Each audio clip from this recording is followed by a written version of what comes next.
And it's because you talk like the way you do, you say the things you do, and you have this radical left-wing ideology. So if you want to continue that rhetoric, go on, brother. Keep doing it. We'll keep destroying you in elections. Chair now recognizes Mr. Works, because this is politics at its cleanest and most brutal. No shouting, no theatrics, no insults. Reptus Crane doesn't raise his voice once. He just reaches back, grabs Tim Walz's own words, and hands them right back to him like a receipt. This is why words matter. A wise proverb says, "The axe forgets, but the tree remembers." Politicians forget what they said yesterday, but the internet never does. If you like watching accountability make a comeback, hit subscribe. Because moments like this are exactly why people are fed up with the Chair now recognizes Mr. Crane from Arizona. Thank you, Mr. Chairman. Governor Walz, you stated in your opening statement the following: but nothing Minnesota has done stands in the way of federal government managing its border security policy. Okay. Governor, I want to ask you, why are you lying to this committee? I am not. Who's the top law enforcement officer in the state of Minnesota? The top law enforcement officer? Yep. Attorney General. Yeah, that's right. What's his name? What's his name?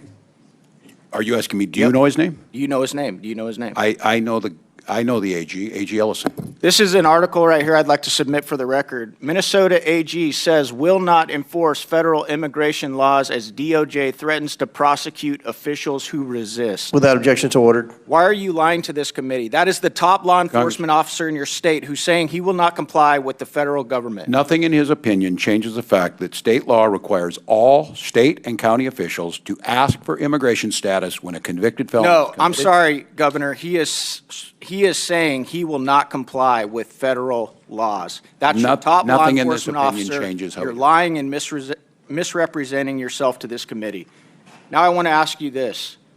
Do you think in that line of questioning, free health care, food assistance, free college tuition, driver's licenses, and cash assistance, do you think that that's helping or hurting this government manage its border security and policies? Well, Minnesota ranks first in health care. We rank third in safety on our roads. Let me answer that for you. Okay. It's actually hurting because what you've created safer and more you've created a state that is now a magnet that is drawing illegals There is no sanctuary to law in Minnesota. Congress. I know you guys haven't put it that way on the books, but your state has everything, every element in it that is consistent with the sanctuary state. That's Moving incorrect. on, Mr. Walz. How about you calling ICE agents modern-day Gestapo? That also stands. Do you think that that helps our federal government carry out its law enforcement? I think best practices in law enforcement policies? by identifying who you are, identifying the vehicles, and making sure everyone has due process helps our law enforcement. I think covering your faces. So you think that that helps calling our law enforcement agents that? What does ICE stand for, Governor? Immigration, Custom Enforcement, right?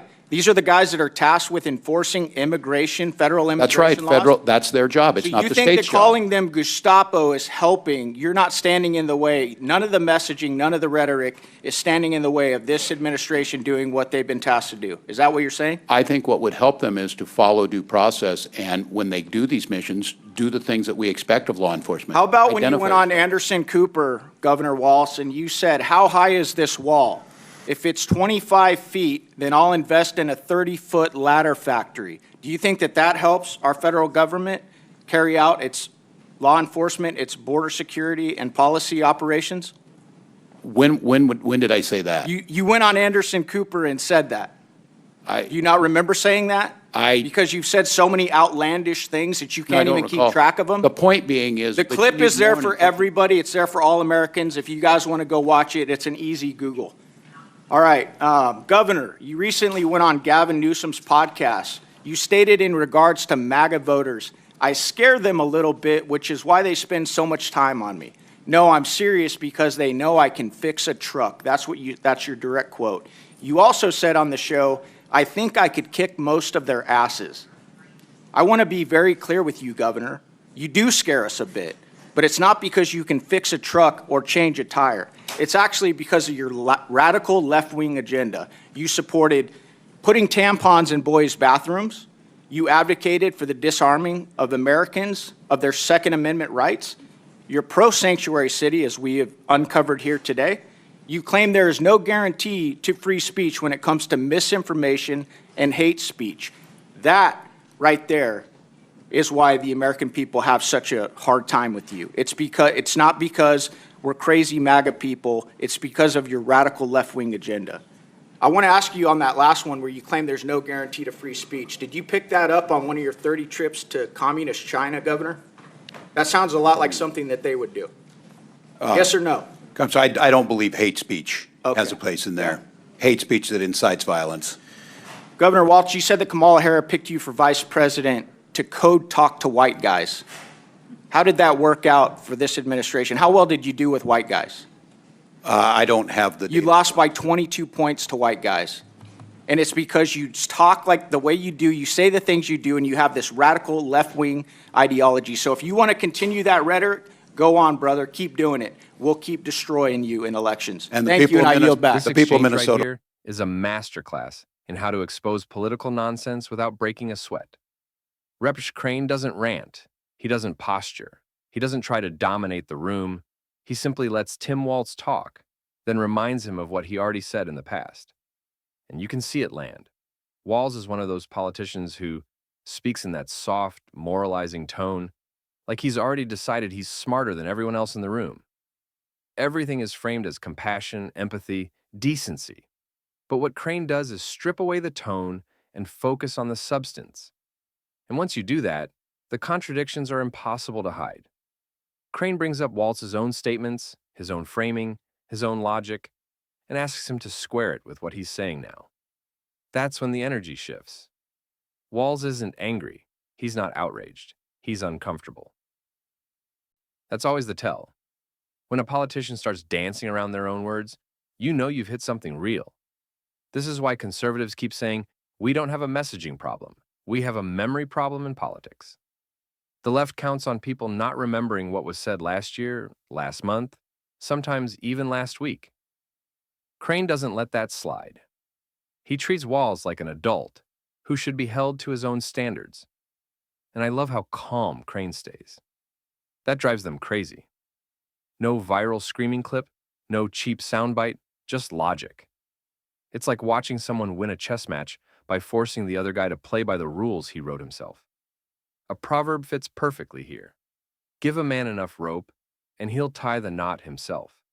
Walz does exactly that. What really stands out is how little Crane actually needs to say. Most of the damage is done by Walz's past words. Crane is just the delivery system. That's devastating because you can't accuse him of twisting anything. He's quoting. He's reminding. He's asking simple follow-ups that shouldn't be controversial unless you're trying to avoid the truth. This is also why these moments resonate online. People are tired of politicians who sound nice, but govern badly. They want clarity. They want consistency. They want someone to say, okay, but you said this before, so which one is it? Crane gives them that, and notice something else. There's no grandstanding for the cameras, no fake outrage, no smug victory lap. That restraint makes the moment hit harder. It feels serious. It feels adult. It feels like how government hearings are supposed to work, not like a reality TV show. If you're wondering why clips like this rack up views, this is why. It's accountability without theatrics. It's a reminder that words have consequences. And honestly, it's refreshing to see someone in Washington who understands that sometimes the smartest move is to shut up and let the facts speak. If you want more breakdowns like this, where we slow down the clip and actually explain why it mattered, make sure you're subscribed.